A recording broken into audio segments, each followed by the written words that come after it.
In this episode, we talk to Dan West, the Athens GA Handyman, about home maintenance and how he transitioned into the handyman business.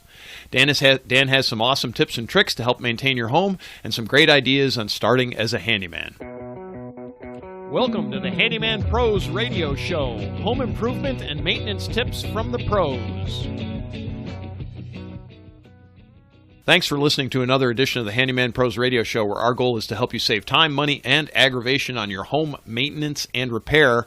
This edition is entitled An Interview with the Athens GA Handyman. To help me explain, I'm here with my ever-cheerful co-host and old buddy, John. John, what's been going on this week, brother? What's been going on? What's been going on is we're kind of spinning out of the holidays and things, but I tell you what, we had some rain the other day that was coming down like crazy. And I had, if you remember, I kind of told you a while ago that I have a kind of a problem area around the back of my house, and the water would get, intrusion and just getting too close to the house. And I put in some landscaping things down there, and now I'm very happy to announce that it's working.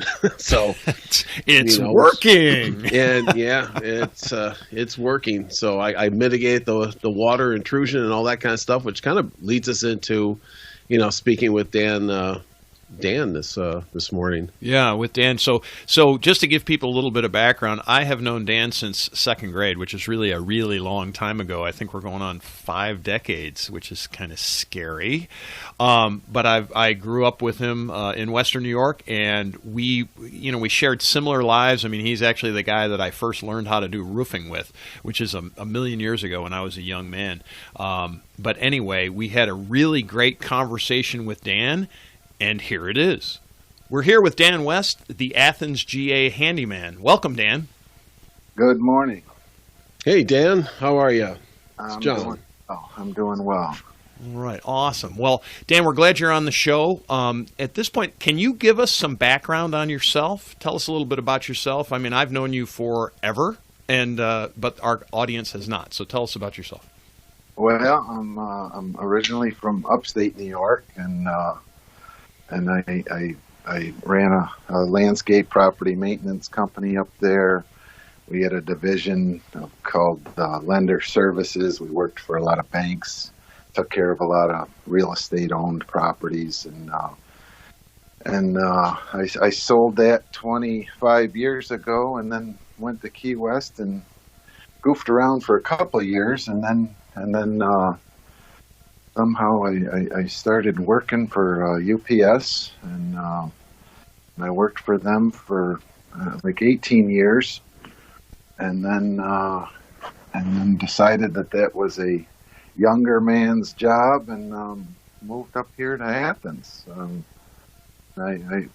So that's kind of the story. So that's Athens, Georgia, right? Where the famous University of Georgia Dogs play, right, John? Got to say that, go Dogs, as they say. So you decided to get into the handyman business. How did you decide that, besides some urging from this guy you've known for a while? Yeah, of course. My partner in crime, Larry, who I've never lost contact with since second grade. He's been doing it. I've been talking. Come up and bought a new house. And I honestly didn't have any clue of what I was going to do. I'm not ready to retire yet, and so I said, well, I'm going to spend 4 or 5 months getting my new house that they left with bulldozers, and so it was a mess outside. And I said, and then I tried to get some contractors. I tried to get gutter people. I tried to get equipment over here, and the problem became like even getting enough people to answer their phone or show up, and so I went out and bought a backhoe and said, I'm just going to do it myself, and now I've decided I'm going to go back into it. I owned a couple of them Kubota backhoes up north, so it's kind of my thing. And just between we called it lender services, where we took care of, I don't know, 200 properties in upstate New York, 9-county area in upstate New York, from Buffalo to this side of Albany, Buffalo, Rochester, Syracuse mostly. And then the banks started going, well, we got this house, we're gonna put 40,000 into it, and then we started rehabbing, and it was our thing anyway. I mean, my dad was a master electrician, so I grew up eating that stuff, and my cousin was a plumber, and my other cousin roughed in houses, and in the day when I was a little kid, 10 years old, we would go over to somebody's house and build this monstrosity of whether it was a barn or an outbuilding or whatever it was, and by the weekend the thing was done. I was always in awe. Like, it's like you can't believe how much they completed in like a weekend. They would just build these things. It was like the TV show there, they go in and build a house in a week, and it was like that. And even then I was always in awe over it. And so yeah, not a surprise that I'm in the trades, Right. And that's interesting, Dan. What I'm hearing is so you got kind of back into it with just a little the frustration of not being able to find contractors or people that would call you back, or their prices were too much, or and you just said, well, the heck with it, I'm going to do it myself, and you bought that asset. And now you're using that asset to for your own business. Yeah. Even the other thing, I live in a street with probably, I don't know, it's probably 25 houses here, I guess, and there's the things that people did wrong, or the contractors that would come in and kind of cut corners, and I said, oh, I don't want to pay somebody to come over and cut corners either, and I said, you know what? I'm just not gonna like. Mm-hmm. I'm kind of a perfectionist. I don't like shoddy work. I don't care how long it takes. You know what I mean? A lot of people cut corners, as you know, in this business. And I said, it's just not gonna go well. I'm gonna do it myself. And next thing you know, I got a trailer in the parking lot and a backhoe, and went out and bought a big truck that can haul, which I didn't really have any intentions on when I got here. So that's how I'm getting started. So that's great. Part of this story I just want people to understand is you didn't grow up, but we grew up together, as you've already stated, but for a long time you worked on a farm, right? And you did all aspects of that farming work, which from my recollection was a lot of problem solving, because you can do, and then you went into the property maintenance business for the bank owned stuff, and you basically can do anything in a home. Is that correct? I mean, pretty much, right? We did everything, and in the wintertime up in upstate New York, what does a so-called landscape company do? They plow snow, and when plowing snow, you're like a fireman. It's really not how much you plow. It's the fact that you got to be sitting there and ready to go at any given moment over the 6 months from Halloween to about the first week of May. You can get a 6-inch snowstorm in upstate New York if you don't know. It's awful. So, yeah. So especially during them off times, our so-called slow times in the winter, that just kind of happened because you still have to have guys drive the trucks, and I would have everybody sitting around, and then after 10 years into it, I would start I'd buy an old beat up house, and we would put new electric from the pole in. We would put new siding, doors, windows, heating and ventilation. Not too much air conditioning in upstate New York, but like everything, we put in new septic systems, gutter systems. We'd turn the house around, and in April I'd either rent the place out or sell it. Yeah. So turnkey, basically, right? Wow. So as John and I say, we both know we can do almost anything. We just choose to pick out specific things because it's better in our wheelhouse and we might not necessarily have the tools. Although, John, as you know, we now have access to a backhoe. So we have to, keep that in the back of our minds that we do have access to a little bit of earth moving equipment. Yay. and don't take that out of context. I don't call myself an excavator. I call myself a finisher. Right. When the big equipment leaves, I'm the guy that comes in and fine tunes the drive, Booms it out, landscaping and on, and make sure the water goes the wrong way, which is the wrong way or the right way. Well, it's always going the wrong way, but that's which is like ironically, at least here where I'm at, probably 70% of houses don't even have gutters, which amazes me because the last thing on earth you want near your house is water. Water is bad for houses. Doesn't matter whether it leaks in or it doesn't matter whether it sits around your foundation. There's nothing good about water in a house. John, does that sound familiar? Yeah, absolutely. Dan, to give you a perspective, we've done. That's a topic on our shows. Probably, I don't know. Every other show is there's some sort of talk about water intrusion and/or the damage that water does over time. So to give you, our listeners, I'm glad to hear it coming from somebody else because I sometimes think John and I sound like a broken record, but thank you. That's all I'm going to say. Yeah. I mean, one of the first things I did even before my driveway was done with a D9, which is a great big bulldozer. It wasn't pretty when I bought the house, however, one of the first things I did was an underground gutter system, and I had the gutter guy. I got a good gutter guy. One out of 12 that I called that answered the phone and came right over, and then after that, I hooked in the gutters into underground pipe. It's now flowing 30 feet away from my house. The last thing you want is all that roof water collected and dumped at your foundation. Yeah, boy, that's great advice. I mean, the amount people don't understand how much, or a lot of people don't understand how much water comes off the roof. Yeah. And you just have to get that away from the foundation, or you're going to have trouble. That's it. I would say half my neighbors on this street don't even have gutters, which amazes me. Yeah, I don't know how people get away with that. It's 100% either going to have problems or already have problems. You know what I mean? Yeah, I know. Absolutely. Yeah, so that's our first tip. I mean, John and I, again, we've talked about that before, but you're hitting the nails on the head. We want people to understand.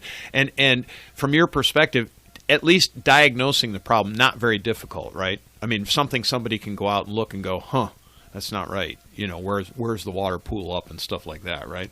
Correct. Yeah. And there's a science to it. And, there's a lot of people that have a new home, and they pull their car right up to their, not even a new home, it's common in a 25-year-old home, whereas you pull up to your garage door and you park and you get out and then you walk over to the front sidewalk that goes up to your front door, and in between that sidewalk and the corner of the garage there's a landscape bed. And there's also a downspout. So where it just amazes me that that should have been fixed before the concrete was poured for the sidewalk.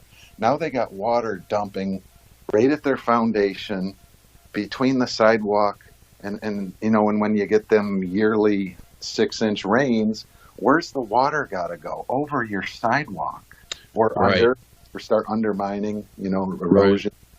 So there's just it is crazy. I see it so much, and it's like that's one of those corners that I don't know whether people don't think about, but it's a common mistake, if you will. Yeah, and the thing is for our friends that live in cold climate, You get a rain like that, and then it freezes, and guess what? That whole sidewalk turns to sheer ice. Yep. And the next thing you know, you're getting a new hip. No, John, we're not saying that. Jeez. You know, it's not good. I mean, I experienced that. I lived outside of Chicago, you know, and I had the same thing, right? Is the water would come down right onto the sidewalk, and boy, if you didn't watch it, you were taking your life in your own hands, you know, walking on the ice. The sun heats up the black roof first. Yes. So that water will drip. Of course, the sidewalk and the ground's still cold because it's not dark, you know, eating up the sun, and then let alone, you know, with either the temperature drops or the sun goes down, you hit the nail on the head. You got an inch of ice there, an inch of ice, solid ice, just as shiny as can be, and yep, you're going for a ride. Yeah, at this age, I can't go for those rides anymore. I don't want to talk about the fact that I just did that the other day, and I actually I should probably post the video of me slipping on the ice on my walk and taking a flipping header. Fortunately, I landed in the grass, and the grass was soft enough. I got soaked because it was raining, but I get it. You know? I want to see how you videotaped that. Oh, because it's on the Arlo cameras. It was on our security cameras. So I'm in the photo, and of course my lovely bride is like, "Did you fall?" I'm like, "Yes, I did," and I'm very lucky that I did not hit concrete, because had I hit the concrete, which was of course maybe a foot away, I would have been seriously injured. So I was really, really lucky. And well, if you hit the concrete with your head, you would have broke the concrete. Well, so but we all know that. When you started the story, I had a picture of you out there taking a selfie and going for a ride. Right. No, it wasn't that. It wasn't that. So yeah. So are you specializing in that, or what are you doing, Dan? Are you gonna what's kind of your ideas? Are you gonna do drainage? Are you gonna do that's a part of your job, but are you gonna do other types of handyman jobs and things like that? Yeah. That's one of my specialties, and I've done a few of those jobs already here, and you know, and you just go in and look at it, and then, you know, people see your mind, you know, they always go, "Oh, I didn't think about that," and it's like, nah, not too many do, and that's okay. That's why I'm here. But yeah, and the same thing, like the grading, the finish grading. I had the other day, I finished up a metal shed, which is very common around here. Every other house has one, whether it's a barn or an overhang or a carport, and some are finished off to nice little, you know, man caves or she sheds, whatever you want to call them. And I did one the other day for donkeys, and I was doing another job for them, and I put in half a dozen ceiling fans because they got a 25-year-old house, and it was time. And I was leaving the door. They were talking about their shed, and they says, "Well, when are they doing that?" And they said, "Well, Wednesday," and this was on a Monday. And I said, "Oh," I said, and my best friend sends another friend in Florida has been selling these. That's all he does for a living. He owns a pretty big company and sells these sheds. And so I'm familiar. And I said, "Well, are they bringing in equipment?" And he says, "No, because they're kind of on a hill, you know, over 20 feet. It's a foot and a half drop." And he says, "No, I don't think so. I think they put it on the ground." I said, "Well, where are you going to put it?" And then we started going over it, and I says, "This is not going to work. You need me tomorrow." And he said, "Oh, really?" And now now that it's done, they're just in awe. So we had to cut out and throw a transit level on there, make sure everything's nice and perfect. And you know, the donkeys, you don't want their feet sitting in water, which so the water. Right. So he was going to put the shed on a slope. Yeah. He was expecting him to put it on a slope. Yeah. Okay. And that's for donkeys, right? So that's later on. We usually ask later. We ask what's a really unique job you've had, but tell them more about just these donkeys. So they have these. This is really a unique job, I think. It's a shed for these miniature donkeys. So tell our listeners a little bit about what the shed is, and about these little donkeys, and how you need to keep the water off their feet and all that sort of thing, just so people have a visual, right? So now they got this area that they're going to put this shed that has an 18-inch drop over 20 feet, which is just a little bit of a hill. However, you got all that water, and up the hill was, I don't know, several hundred, probably 300-400 feet. So a lot of water's heading that way. It's it gets back to the watch your water, and so we banked that, we cut that out and leveled it up. And then we took some of that soil that we cut out, and we put a little bit of a berm, almost in a half moon shape around the building. So it went around and around the building, the water coming down the hill, that then hit the berm and kind of divert. And then we there's about a 3 or 4 foot cut, a place where you can walk around the whole building. So the cut isn't right next to the building. It's there's a walk around place there, and we got a little swale in there. We put on some gutters, and we took the water out back and about 30 feet away from the roof line. We hooked them underground and put them, so they're now about 30 feet away. And we put some washed gravel down, and about 6 inches of washed gravel, so they pretty much never will be standing in water. And yeah, the people were just in awe. They had these donkeys for 20 years out in California, and they moved here, and they had a shed put up there, and they said they didn't do any of the stuff that you're doing. And it was just, so they were impressed. I was happy. They were happy. Everybody was, and the donkeys were the happiest. They got dry. They got dry feet now. Yes. Yep. So that's one of the, and that's another thing that I'm going to kind of specialize in is, it's kind of that finish grading, if you will. So whether it's a carport, whether you're thinking about stick building a garage and, need a foundation area and around here, a couple footers, 18 inches of footers, we can do that too. So. That's fantastic. I will tell you that a lot of people don't appreciate how much thought needs to go into something that appears to be so simple to do.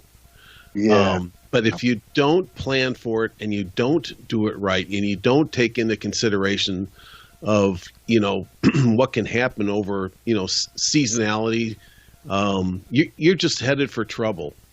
Correct. And 2 years down the road, I got to rip this place down, or I got to do something to it's crazy. Or you're just not getting what you might pay even some of these carports, if you will, they're the unit themselves are only thousands of dollars, but the realistic part is that if you want to put them in right, you typically may double that price and have everything perfect, if you will.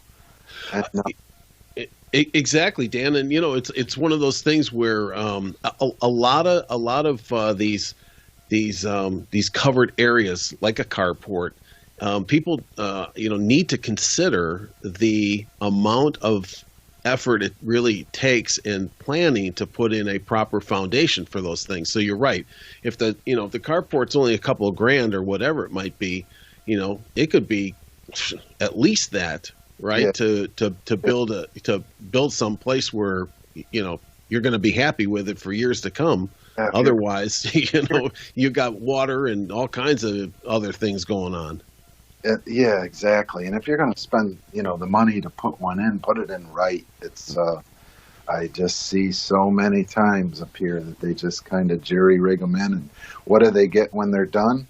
A jury rigged out building. It's right. Kind of not nice, but I guess in the end, that's maybe what some people are looking for, but not most of the time. Not most of the time. They either which is okay. They either don't know or just need some help along the way, and that's one of the things we do.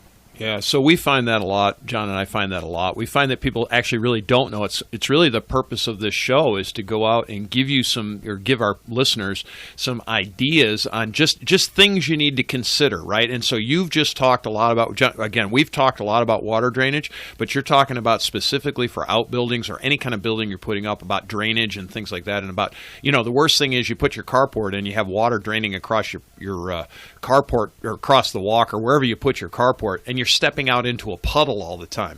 Those are the things, in my opinion, that will drive you absolutely crazy. And by the time you realize it, you have to now spend lots more money because it's much harder to fix after the fact than it is before the fact. Is that correct? Exactly. Yeah. Same thing even when you're talking about the drainage where they dump the water out into the walkway like we talked about earlier. That becomes a big job when concrete's not a big job, but it becomes a more complicated job when the concrete's down, meaning to the walk, than beforehand. And so, by that time you got cable coming in somewhere to the front of the house or the side of the garage. And by that time you don't know where they put the electric in. You got to call dig, which they come out and mark it. You always, even if you're putting a front tree in your yard, you want to call them and have them come out and mark it, because them internet cables are 4 to 6 inches under the ground. At least around here, the electric is technically supposed to be about 36 inches. Of course, with settling and stuff, that could whittle down to 12 inches quick. And those things get... So them are the things that add the complications into it later, Right. So there's a good tip for our listeners. Call dig, and that is, what is it? You dial 811? Is that what it is? 811. Yeah, 811. And they're very happy to come out and it's free, isn't it? And mark it. Yeah, it's free, isn't it? Yeah, it's free. So, folks, if you're gonna do some digging out there in your yard, there's a great takeaway: is call 811, and they'll come and they'll mark where all your utilities, including water, cable, electric, gas, sewer. You really don't want to cut a gas line. Well, yeah, man, you don't want to be that guy. Yeah, gas lines, plastic pipe typically nowadays, and you hit a gas line, even boy, you can't get this last shovel full out for just a little 5-10 gallon tree that you're going to put in your front yard, and you give it a chop. You hit that gas line, that's a $5,000 deal. Oh yeah. It's just plain old not going to be any cheaper, so it's easier to call, and it's dangerous. They take dangerous 8 hours to come out. Yeah. So you don't have to plan weeks in advance, but you have to, if you're going to do it Friday, call by Tuesday, and they'll typically out the next day or the early morning the next morning. But if they're busy, they're going to use their full 48 hours too. Right. That's a good tip. Awesome. So that's the tip. That's actually one of the great tips for today then. So we, as we say, we always ask our goal is to help our listeners save time, money, and aggravation. And I was going to ask you for a tip, but we just got it. And so that's call 811 if you're going to do any real digging in your yard. And by God, don't just jam the shovel down in there, because you will. You'll cut something and not even know it. So last time I did it, I cut a cable wire. That was not so much fun. And because I didn't call 811, I got to listen to my own advice, right? All right, so we talked about that. What else? Is there anything else you wanted to bring to the table, Dan? Is there anything else you wanted to say? No, just I let me think. No, nothing. I see a lot. I did a job the other day that reminds me, and I don't know whether this is the same thing about a 20-year-old house, and it was time for some light fixtures and fan fixtures, and I replaced, I don't know, 4 of them, I guess, and out of the 4, 3 of them did not have their ground wires even hooked up. Now a ground wire is that, clean wire, typically the bare copper wire in a home wiring, what they call 12-2 or 14-2 wire. And that wire, if there's a ceiling fan, of course you have a metal box up there. That metal box has to be grounded. That motor has to be grounded. Sometimes there's two grounds, and so the light and the motor would be grounded. And then typically that power wire may go through, that box and onto something else. And so you could have four grounds that need to be hooked up. And like these grounds were all just buried, just kind of nicely curled up in the box, not attached to anything. So useless. So useless. Yeah. The same people had a microwave go, bad, which means there's a short somewhere. Well, depending on where, that could be searching. That could be a broken wire, as an example. That's just plain. Now, electric, just like lightning, always seeks the ground. And, so and you don't want to be that ground. Never. I've been there. Me too. A couple times. It's never good. But that ground, when it's going to search a ground and there's nothing hooked up there, say that a short happened in that ceiling fan. Where's that ground? How's that ground going to seek? Electric going to seek to get to the ground? It's going to be through moisture, through the wood. What happens then? The house burns down. Right. That's how serious. Or you got a nice energized electric fan in your ceiling. Shocking. Yeah, yeah, shocking. Be careful. That would be the electric sitting there seeking a ground. Yep. And we're going to be the ground. You are. Yep. Right. So you're going to take the electric down to the ground. Right. Take the power down to the ground. But if it's a nice moist day, a little moisture through the wood, that's exactly how fires start too. Yeah. Yeah. So you don't want to be that guy. Don't be that guy. So all right. Well, outstanding. So we'd love to have you back on the show. How can people give us a little description of where you work and tell us, like, I know you're in Athens, Georgia, which is, folks, to give you a perspective, it's kind of the far eastern suburbs of the greater Atlanta area. So tell us where you work and phone number and all that stuff. And a little bit north, and you can kind of draw an hour circle, and that's where I try to stay in around Athens, if you will. Now, of course, when you head towards Atlanta, an hour circle could be 2 miles down the road because of traffic. So it almost, that circle almost cuts out of Atlanta a little bit, but not too much. But at any rate, and the name is Athens Handyman GA, and so if you search Athens Handyman or a handyman in Athens, I should technically come up. That's what they told me.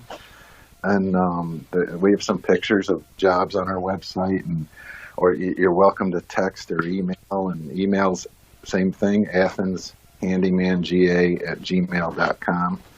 And the number is 762-728-0040, and that you can text or call anytime. All right, perfect, John. Anything else to add? Nope, that's great. Thanks, Dan, for sharing your time this morning with us. Appreciate it.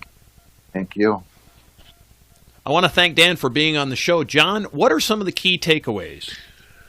Yeah, I really enjoyed talking with Dan, as he's, getting his feet under him, in the handyman business. I got to tell you, what's fascinating to me is, all the people that get into this business, come from all kinds of different walks of life, and just to know that he was a UPS driver in, down in the Florida Keys, and now he's moved, to Athens, Georgia.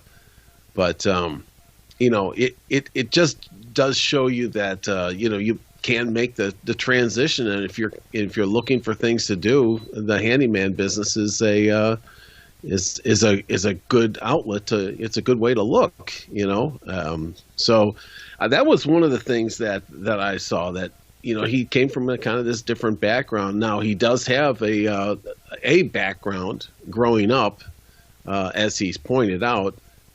doing a lot of construction and renovations and things like that, which is great.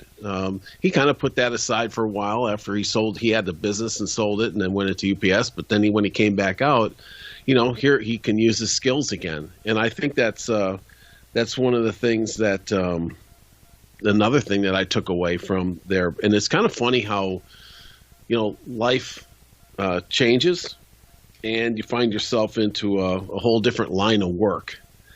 And, I don't know, Larry, if you were catching that as well, but, we've talked now to several people, and Ed Padilla of the ACHP, that, a lot of the folks there, the handyman, they're coming from all kinds of different walks of life, and out of different industries, businesses. different businesses, all kinds of different things, and taking a skill set that they have and putting it to work for them.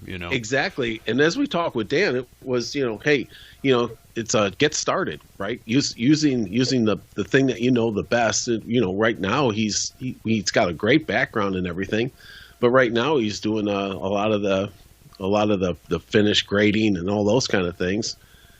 And that's kind of his kind of bread and butter right now until he starts to continue to expand out. So if you've got this background, you've got a good opportunity, you've got a good way to make a living. Yeah, you've got an opportunity. Yeah, I one of the things I took away out of this conversation, along with just the use of skills that already existed, was just his ability to his desire, I guess I want to say, to do really quality work, and also having some situational awareness, which you and I talk about it all the time, but we go in and we shake our heads, and we had a long conversation, folks, just so you understand, we had a long conversation afterwards, just kind of trade talk, talking about jobs and this and that. And we all three of us, I think, were sitting in our chairs shaking our heads going, God, it's the same everywhere. Like everybody's seeing the same thing. And these guys come in and they do basically substandard work. I don't want to say it's good work for what they're doing, but they miss the situational awareness. They do something and they don't realize it causes stress in a different area.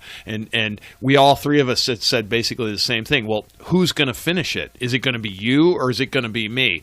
Kind of thing. And we traded some stories on that. Mm-hmm. But definitely, when you listen to Dan talk, he's got this idea. He understands what the goal is of the project. And folks, if you're out there and you're trying to hire a contractor, make sure they understand what you're really trying to do. Understand, in Dan's case, they could have just dropped that shed and been done with it. And that would have been a mess. It would have been a terrible mess. It would have been awful. And so, situational awareness, get people out there. That was really one of my other big takeaways out of here. Did you have anything to add, John? Was there anything else? No, I think that's absolutely right. Do the job, do it right. And, I think that it's all about customer service and being able to complete the job, and as you walk away, it's a good feeling that you did it right. Yeah, and I think that's what I was getting out of that conversation. Yeah, coming out of that conversation, John. That spaceship. Do you think that they do a good job, or do they just take it apart and leave it? What do you think? Well, that spaceship. He landed by my mailbox. He was delivering UPS packages, and and he asked me, "Hey, man, how do I get out of this? I want to be a handyman." So. Well, awesome. Well, folks, if you have any questions, comments, or concerns, please send us an email, questions@handymanprosradioshow.com. You can go on our website. You can actually leave a voice message. You can go, that's at handymanprosradioshow.com. You can join our Facebook at Handyman Pros. We're also on Twitter at Handyman Radio. We love the interaction. And two, I'm going to throw it out there, folks. If you would like to be interviewed, please send us an email. We would love to have some conversations with some of our listeners just about this, that, or the next thing. It's just some of your concerns, what your challenges are, all of those kinds of things. So with that, we are going to see you next week. Ladies and gentlemen, if you've enjoyed this podcast and have derived some value from it, here's 4 things you can do. 1, tell your friends about this podcast. 2, hit subscribe on your podcast player. While you're there, leave us a review.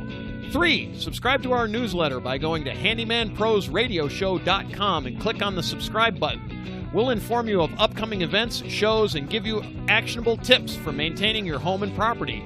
And 4, send us an email with your questions to questions@handymanprosradioshow.com. That's handymanprosradioshow.com.